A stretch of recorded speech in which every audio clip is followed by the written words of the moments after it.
It's the second time in less than a week that a GTA police officer is said to have been exposed to fentanyl while responding to a call. The latest happening right here in Durham region. Officers responding to a trespass call on Sunday at a business in the area of Simcoe Street South and Albany Street in Oshawa. And while arresting a woman, Durham Regional Police say a male officer was exposed to what they believe was fentanyl. Police say every precaution was taken and the officer was medically cleared.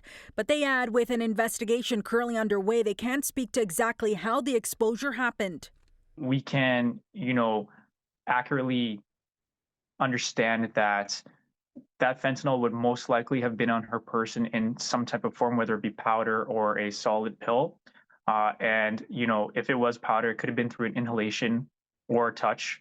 And then obviously if it was a pill, most likely through a touch manner. Last Tuesday, Toronto Police says one of their own officers came in contact with a, quote, toxic drug, possibly fentanyl, while responding to a call. The force says Narcan was administered and the officer was transported to hospital.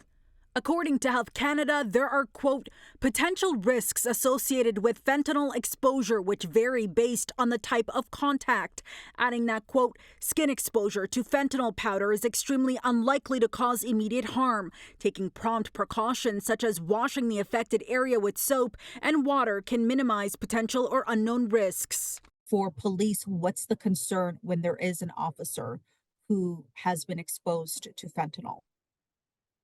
Yeah, so fentanyl is extremely dangerous, like I've mentioned. So whether it is, contact by skin, whether or not it's going to take effect or an inhalation exposure, we take it very seriously. A Toronto emergency room doctor says it's rare he sees first responders in the ER for fentanyl exposure, adding, though, there is a rare risk. I've seen a case where we thought this officer was having a stroke. All the scans were negative, but it was actually he touched something that triggered symptoms that mimicked something like that. So it's definitely a hazard. It's not very common, though. Dr. Perzada also says there are added risks when coming into contact with unknown substances. These are all like synthetic opioids that are being added into the drug supply that are thousands of times more potent than actual fentanyl. So all of that adds to the danger to first responders.